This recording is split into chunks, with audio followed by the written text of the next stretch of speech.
This portion of the news is sponsored by Beckett House in New Concord, part of Zandex Healthcare.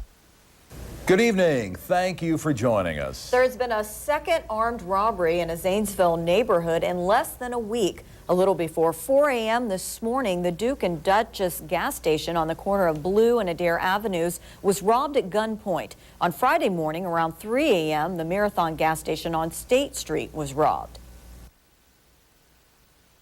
Marathon robbery on Friday night may be related to this one.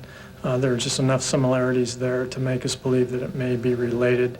We haven't been able to positively say one way or the other yet, but hopefully that'll occur in the next day or two.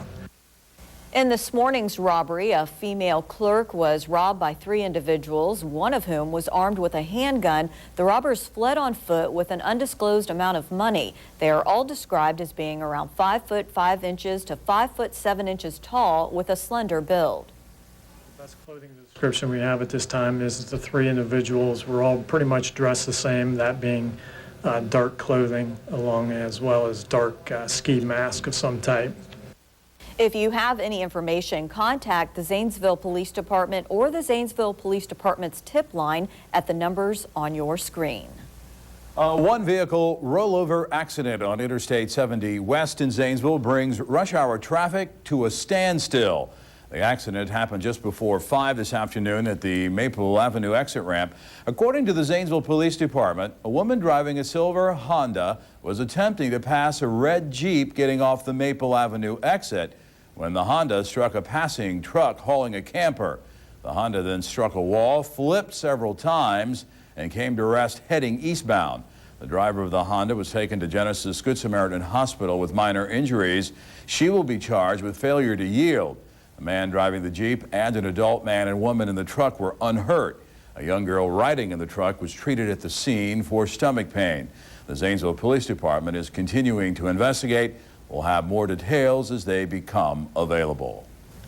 A heavily traveled local road is set to close tomorrow in Zanesville. Motorists should expect delays and find an alternate route starting Tuesday for Brandywine Boulevard. It will close from North Point Drive to the west entrance of the Colony Square Mall beginning tomorrow through November the 6th. They can install drainage connections for both sides of the road so they can get their catch basins in and get the proper drainage for both sides. Although planners say the entire project will take some time to complete, motorists should only expect delays during the week-long closure. It's something that will improve drainage. It will bring a better streetscape to potential business developments along the Brandywine corridor and the adjoining North Point corridor. So I think it's an enhancement.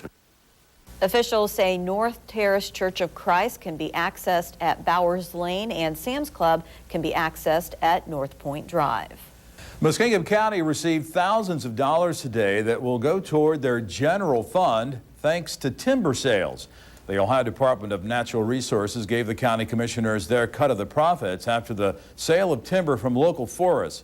Commissioners say trimming and pruning trees is not only profitable but important.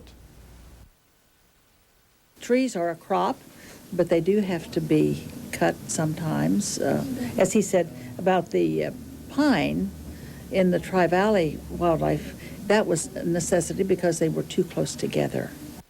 Muskingum County planned on receiving around $10,000 this year from the Ohio Department of Natural Resources, but will receive over $61,000.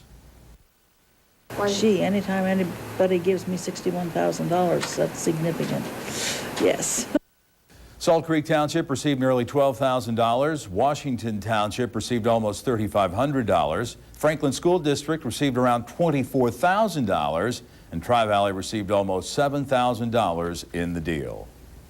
The Ohio House is expected to vote tomorrow to end Ohio's policy of reducing unemployment benefits by the amount a jobless senior receives in Social Security. But Governor Strickland hasn't decided whether he'd sign the bill, which cleared the Ohio Senate in May. His spokesman says Strickland would like to see a broader package of benefit reforms. Ohio is the only state in the nation that subtracts the full value of a person's Social Security benefit from unemployment benefits that are due. The Ohio Chamber of Commerce Commerce testified in both the House and Senate that the policy change would lead to a bigger financial drain on companies, which provide the money for the state's unemployment compensation fund. Kroger brand smoked salmon dip is being recalled from the chain's supermarkets in Ohio and other states after Georgia inspectors reported finding listeria in one package. Cincinnati-based Kroger says the product is packaged by a company in Knoxville, Tennessee, which issued the recall. No one has been reported ill from the contamination found in a 7.5-ounce package of Kroger smoked salmon dip.